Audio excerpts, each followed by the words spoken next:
Well folks, welcome back to the channel. Today I'd like to wish a happy 60th birthday to the 300 Winchester Magnum. Developed for heavy game like elk or caribou or moose or bear, but it works quite well for deer and antelope as well. So let's take a look at the 300 Winchester Magnum. Target set up at 100 yards. Let's get to shooting.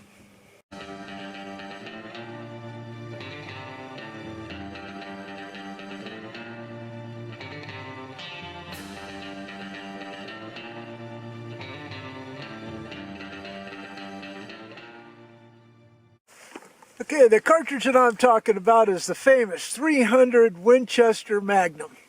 Now, I first started with Magnums back in the early 80s when I kind of moved to Idaho and kind of found that I needed to get something that was a flat shooter and could take down elk.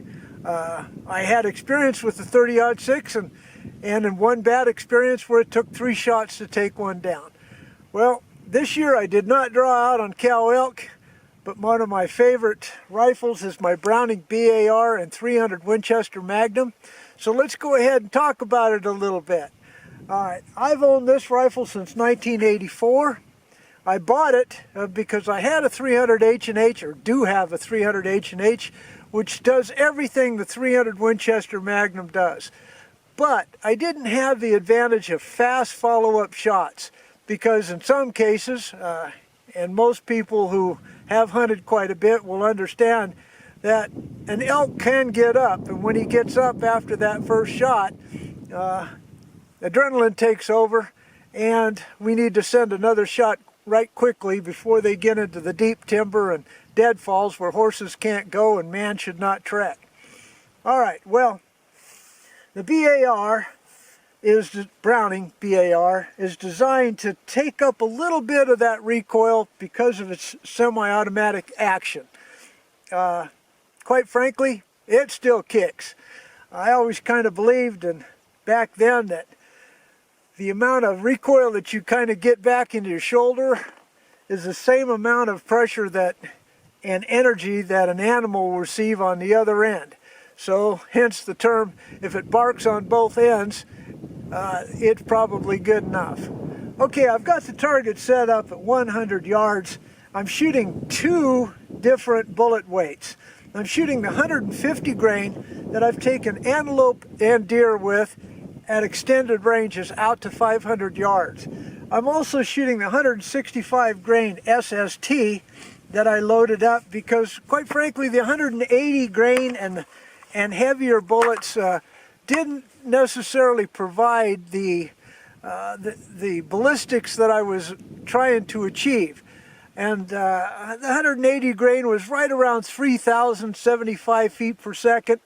Had sufficient energy, obviously, but the 165 grain provides the same amount of energy and almost 150 feet per second faster speed. So I kind of toyed with that a little bit. Here's the SST, and the 150 grain is in the celebrated Spear Grand Slam. Now these are the old Grand Slams, not today's. These were the ones that were kind of copied the partition bullet a little bit. Anyway, 100 yards, let's get to shooting. Let's take a look at this beautiful Browning BAR, and let's see, after 2 years, I haven't shot it in 2 years, let's see if it still shoots well. So let me go set up the target, camera, and let's get to shooting. Will be the 150 grain Spear Grand Slam. A little bit about my Browning BAR 300 Win Mag, bought brand new back in 1984. I put a state-of-the-art scope on it at that time, a 3x9x40 Bushnell banner made in Japan.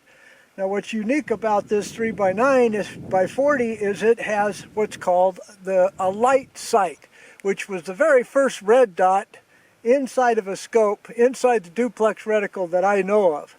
Okay, well, let's see if this thing is still on. I haven't shot it in a couple years. Let's see if I've got any flinch. Be the target on the right.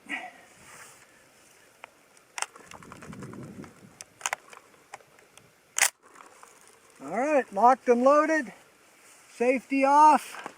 Here we go.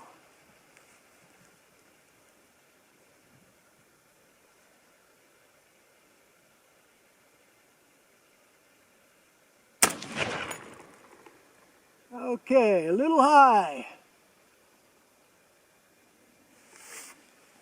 That's all right. That was the first cold bore shot at 100 yards. That would kill an elk.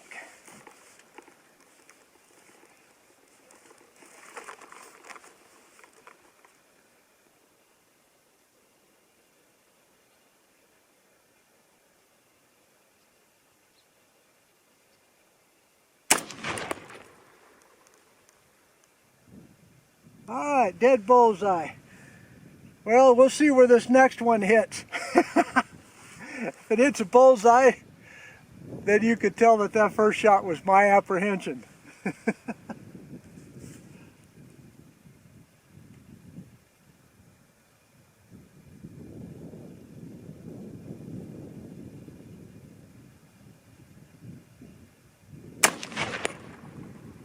All right, that's all over the map.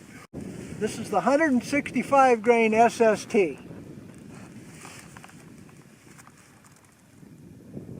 Hopefully I'm a better shot this time.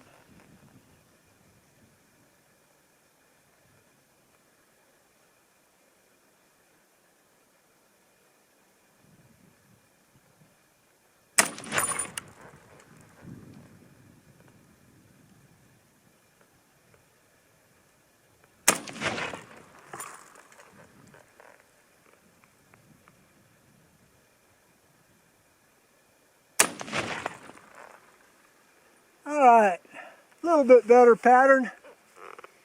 But you know what, folks, this has never been a real immensely accurate, but I'm having fun. So let's go ahead and mark that target with the previous 3 and 3, and I'll do it again, and let's see if it's just me or if it's just me.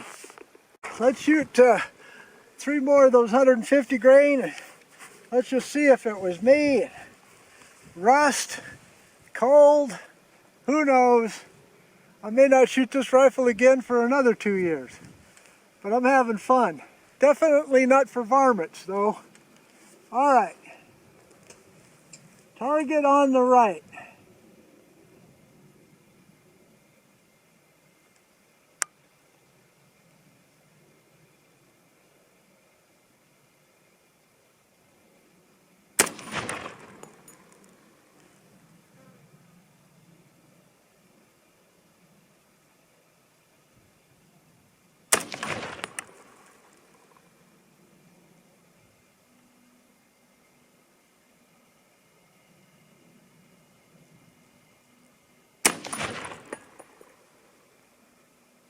All right, okay, so you can see, oh well, hell, if I was perfect, oh well, my wife would still say I'm imperfect, but I'd say those first 3 shots was 100% on me, not the ammunition. Okay, so let's do her again with the 165 grain and see. This is my elk cartridge for sure. It has put a hurt on them for well over 30 years. Yeah, longer than that now. All right, here we go. Target on the left, 165 grain.